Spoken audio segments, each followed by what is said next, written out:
Si vous cherchez une manette haut de gamme pour votre Xbox Series ou votre PC, la Razer Wolverine V2 pourrait bien être une option à considérer. Entre son design travaillé, ses boutons mécaniques ultra réactifs et ses gâchettes ajustables, elle promet une expérience de jeu optimale, mais à un tarif qui dépasse celui d'une manette officielle Xbox sans fil. Alors, est-ce que l'investissement vaut le coup? Voyons ça ensemble. Dès le premier regard, la Razer Wolverine V2 affiche son ambition, offrir une alternative plus performante aux manettes classiques de Microsoft. Son design rappelle immédiatement l'ergonomie des manettes Xbox, avec une disposition asymétrique des joysticks et les traditionnels boutons XYBA colorés. Mais Razer y apporte sa propre touche avec des poignées en forme de L creusée, recouvertes d'un revêtement texturé légèrement caoutchouteux pour une meilleure prise en main. Ce grip intégral se distingue des modèles standards et rappelle la finition d'une Xbox Elite Series 2. Autre détail, la présence de liseré vert, clin d'œil à l'identité de Razer et à l'univers Xbox. L'ensemble est bien équilibré avec un poids de 272 grammes, similaire à celui d'une manette officielle équipée d'une batterie, mais bien plus léger qu'une Xbox Elite Series 2. Petite déception en revanche, le câble de 3 mètres est non détachable, ce qui peut être un inconvénient pour ceux qui préfèrent la liberté du sans-fil.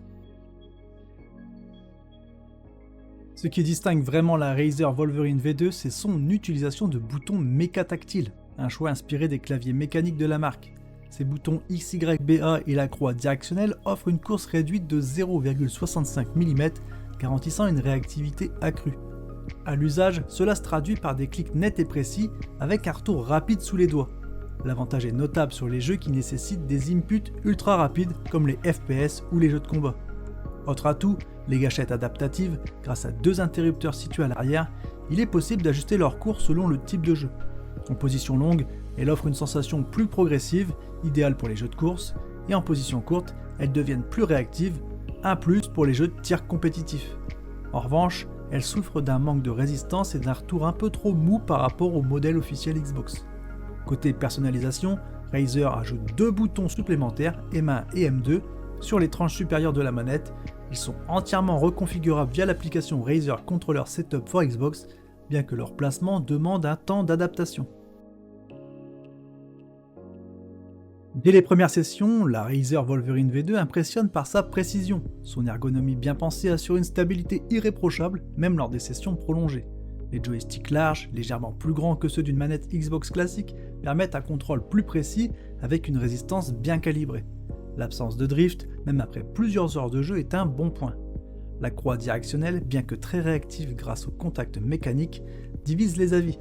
Son design en croix classique la rend performante pour les jeux en 2D et les mouvements simples, mais son revêtement trop lisse peut compliquer l'exécution de quarts de cercle dans les jeux de combat. De plus, l'absence de vibration sur les gâchettes enlève un certain ressenti dans les jeux de course ou d'action. Malgré ces petites faiblesses, la gestion du son intégré via la croix directionnelle est un ajout bienvenu.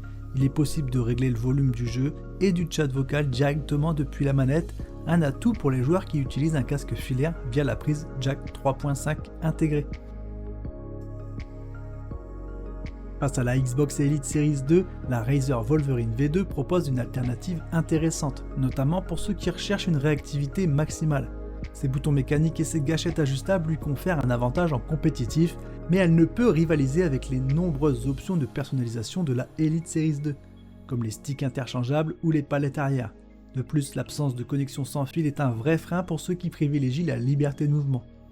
Comparée à une manette Xbox classique, elle offre un confort et une réactivité supérieure avec des boutons plus précis et des gâchettes configurables. Cependant, son prix élevé et son câble fixe la place dans une catégorie de niche destinée aux joueurs exigeants qui privilégient la performance avant tout.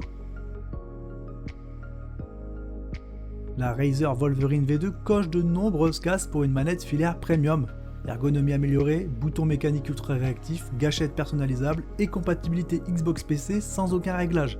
Son absence de sans-fil et son prix élevé restent toutefois des inconvénients majeurs qui la rendent difficile à recommander au grand public. Si vous cherchez une manette taillée pour la compétition, où chaque milliseconde compte et que le filaire ne vous dérange pas, alors la Wolverine V2 est un excellent choix. Mais si vous voulez plus de liberté et de modularité, la Xbox Elite Series 2 ou des alternatives comme la Thrustmaster eSwap X pourraient bien être de meilleures solutions.